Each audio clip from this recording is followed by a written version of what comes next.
மீன்பிடி தடைக்காலம் 3 நாட்களில் முடிவடைய உள்ள நிலையில் கடலுக்கு செல்வதற்கான இறுதிக்கட்ட ஏற்பாடுகளை நாகை மாவட்ட மீனவர்கள் முழுவீச்சில் செய்து வருகின்றனர். தமிழகத்தில் மீன்பிடி தடைக்காலம் கடந்த ஏப்ரல் மாதம் 14ஆம் தேதி தொடங்கியது. இடைப்பட்ட காலத்தில் படகுகளை பழுது பார்த்தல், மீன் வலைகளை உலர்த்துதல் போன்ற பராமரிப்பு பணிகளை மீனவர்கள் மேற்கொண்டு வந்தனர்.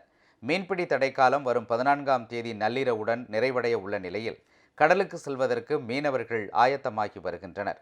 ஒரே நேரத்தில் ஆயிரக்கணக்கான விசைப்படகுகள் ஆழ்கடல் மீன்பிடிப்பு பகுதிக்கு செல்ல உள்ளதால் டீசல், பனிக்கட்டி போன்ற பொருட்களுக்கு தட்டுப்பாடு ஏற்படும் என்பதை மீனவர்கள் உணர்ந்துள்ளனர். இதுபோன்ற கடைசி நேர இடையூறுகள் ஏற்படாதவாறு தேவையான முன்னேற்பாடுகளை மீனவர்கள் செய்து வருகின்றனர்.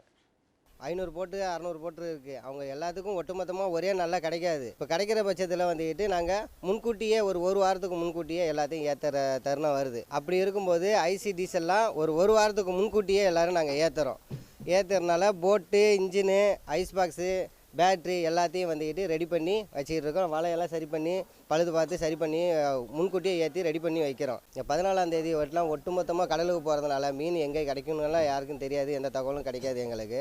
சப்போஸ் போயிட்டு வரும்போது நல்ல நிலைமையில் வரணும். 3-4 லட்ச ரூபா செலவு பண்ணி எல்லாரையும் ரெடி பண்ணி வச்சுருக்கோம்.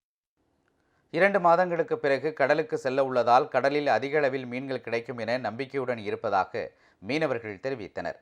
இதற்கான பல லட்சம் ரூபாய் கடன் வாங்கி பராமரிப்பு பணிகளை மேற்கொண்டதாக அவர்கள் கூறினர்.